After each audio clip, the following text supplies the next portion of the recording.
This is Scott the Fix-It Guy. Today we have an older Maytag gas dryer, about 25 years old, that's been doing great for 25 years, and now it's not heating. It's spinning fine, but just not heating. So got it unplugged. I'm gonna remove these two screws from the bottom.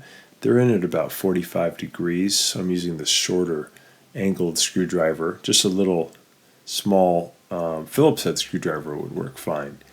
Those two Phillips head screws out, and then I'll pull the panel toward me about 45 degrees. The upper clips will let go. I'm just going to push this off to the side. I don't need to disconnect the door switch. I'm going to set my meter for continuity. I'm going to check a couple of the things that may be causing it not to heat.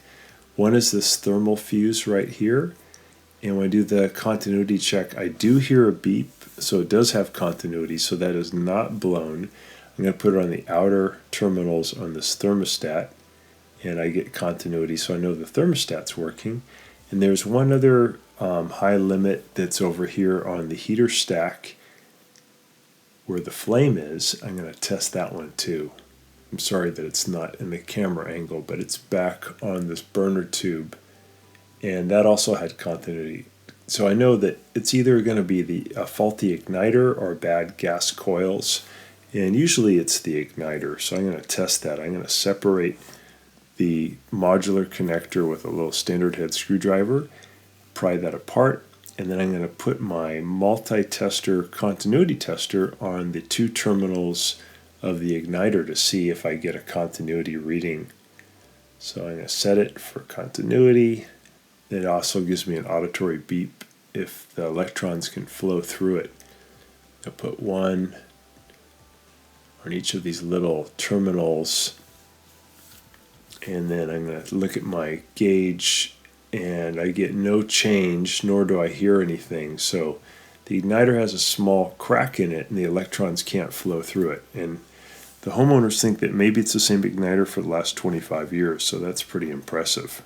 I'm going to pull it out by removing 1/4-inch screw. You don't even have to remove it all the way, you can just loosen it, and then take the igniter and push it away from you slightly, and then you can just pull it right out. And looking at it, it looks like there might be a little crack in there. It's kind of hard to tell. But with the test giving us no continuity reading, we know that effectively it's a broken wire. Power can't go through it. Here's the part number for the new igniter. You can get these online. Pretty cheap. It comes in a protective case. I pulled it out, and now all I need to do is just put it into position and pull it back toward me slightly so it locks in behind the screw, and then just tighten the screw. So really easy. These, by the way, are really good dryers. These old Maytag dryers last for a long time. Really tough machines. Very impressive. And these are the original owners, and they are very sure that it's been 25 years with nothing having gone wrong. So it's really impressive. So we get that tight, and now we're just going to hook up the modular connector again to give it power. And then when I tested it, I kept it open. I plugged it back in and turned it on, and I got a nice flame. So I know it's working. So now it's good to put the front panel back on. I put it in at 45 degrees. I let the top parts catch. Gotta give it a few tries, and then once it catches, you can let the bottom go down, and then you can put in the two screws that hold it in. So they go in at an angle about 45 degrees. Usually when I do these services, I also do vent cleaning, where I clean out the vents just in case there's been any accumulated buildup of lint over time, because that'll cause the high limits to trip. So it's good to do if you have one of those lint eater tools. It's a good time to take care of that.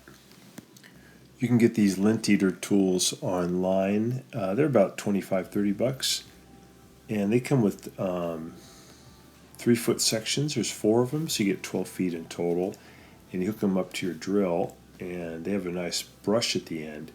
So you just go in and out of the dryer vent, preferably from the outside so it's not as messy.